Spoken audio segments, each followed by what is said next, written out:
to my Bitcoin community. You know, I have bitislam.org, or is it .com? Anyway, I'm sure you can find the domain. So I'm going to talk to you directly because it seems that I owe you an explanation just in general. I mean, obviously every century there comes, you know, there's going to be fire like the .com era, you know. And there's going to be winners, there's going to be losers. Those who adopt my plan quickly, they can pivot and then they can build the technology, but it has to be built in the interest of everyone. We have to work with the SEC. In the beginning, fine, nobody knew what the technology was, and technology is not something new. We have the blockchain nonsense.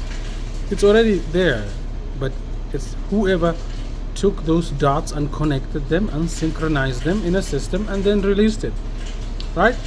If you really boil it down to everything, to someone who doesn't know anything about Bitcoin or crypto or any of this, you know, and you just tell them, someone connected a few dots of ideas and synchronized them and make it work, you know, mathematically, algorithmically, you know, it came together. That would be a very simple explanation to someone who doesn't know anything about anything. Unfortunately, that's not the case, is it? I'm interested in the ledger. I'm interested in the double spending problem that has been solved. I'm interested in going backwards from this experiment to building something real, something decentralized. So I'm going to take you through my system personally, instead of making you read all this weird stuff and just tell you. I just explained it to people. I'm sure you get what I'm talking about. So I'll ask you questions. A transaction begins with the individual, right? We the people rule. So instead of forcing Bitcoin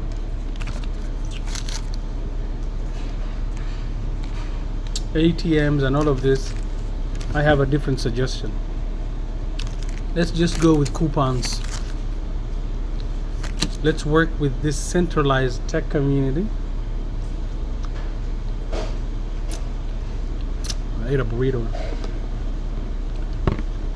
Like Google, but we're not working with Microsoft simply because they're the evil empire. We need a way to bridge this gap where Ethereum and all these other people who built something can transform themselves and to something legitimate. You know, Coinbase and all of you still have my $100 Coinbase. Shame on you.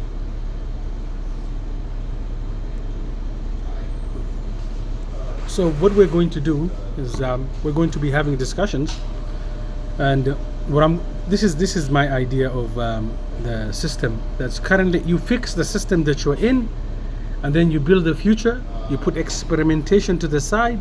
You know, you clear all the bugs, then you introduce that system into the system. Okay, I'm not dismissing you completely.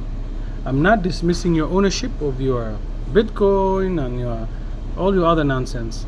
Okay, because I went ahead and built it, you know, got my whatever, and when I got to the point where I had the power to print my own coins, and I can print unlimitedly, and I can affect supply and demand, and I can extract dollars out of the system and just waste and just create problems. You making money, you becoming the bank. Let's be honest.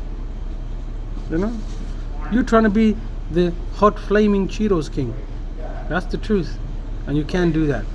You have to build the existing banking system so that we can move to that system you're fantasizing about. And you really will get it with this receipts and coupons. You can value whatever you want, but you cannot extract currencies from countries. This is monetary policy, belongs to governments. This is something I'm not going to tolerate. Whichever government does a great job managing its economy, managing its currency, you know, running debts, maybe to build projects, whatever, it's them. It is not you to come in here and say, oh yeah, we have a new currency, blah blah, the world currency sucks. No, I'm not with that. So let me explain to you how we're going to fix this. I'm going to take an example that I have, okay? today transactions are posted, okay? And when they are posted to the bank, so I just bought my Burger King receipt, and transaction went through. It went straight to my checking account, and they have this. It checks if there's money in there, and if there is, it approves the transaction right away, and it says. And if you go to then it says sale captured. Sale captured. It captured the sale. What you need to remember, there was a time where banking industry was taking advantage of people with their overdraft fees and all of that, right? So Obama came along and passed a law you can't do that, right? Or you don't know. You should go look into the banking, whatever it's their system, because these people, they're the worst people ever. They will let like the California government to come into my checking and garnish my wages. They just let the government take. It's not your server. It's not encrypted. Anybody can see what you're doing. Anybody can take what. It's like you just sign up in a system that you don't control, in a system that you can be locked out from, in a system that unacceptable. That's why we find Bitcoin all exciting. But you have to get first the current foundation right, and you guys didn't do that. Okay, let me explain to you what is it that I'm envisioning, and I already set this up. So unfortunately we'll have to use some tomato sauce and all of that and some salsa to give you an example. Okay, so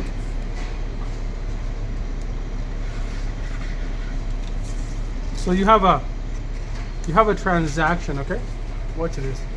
You have a transaction coming through from the customer. Okay, it's trying to purchase a Samsung earpiece, earbuds, huh? And then the earbuds open up, like Bitcoin does, double checking and all that nonsense. But in our current system, you either have something in there, in our current system, when the transaction comes, you either have some money in there, to get approved or not.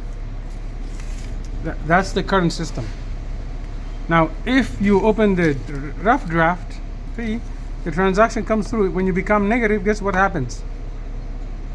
You get charged some hot sauce or whatever, you get charged.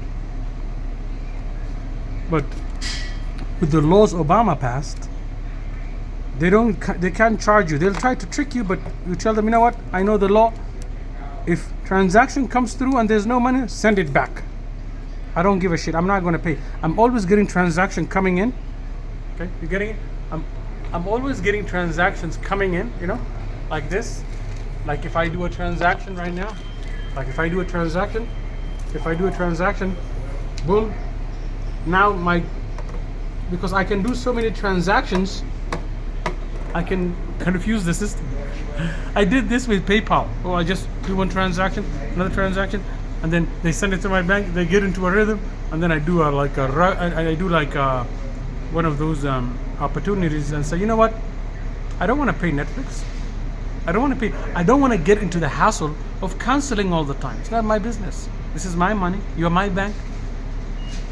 It's totally negative. Deal with it.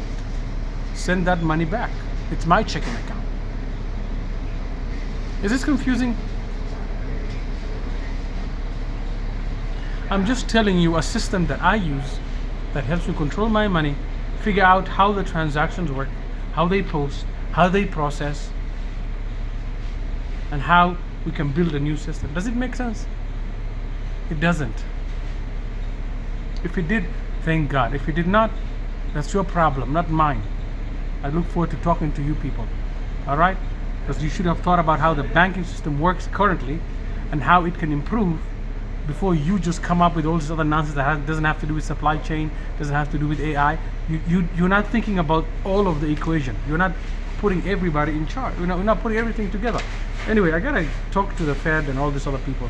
I look forward to talking to you people and coming up with creative ideas. You can challenge me. Say, okay, Omar Arizona, what you're saying is wrong. We like the way stuff is going. We don't care how it's connected to the economy. We don't care how many people get rug pulled. We just don't care. Well, I say bye-bye then. If you don't care, end of story. And I don't talk in private, yeah? Bye.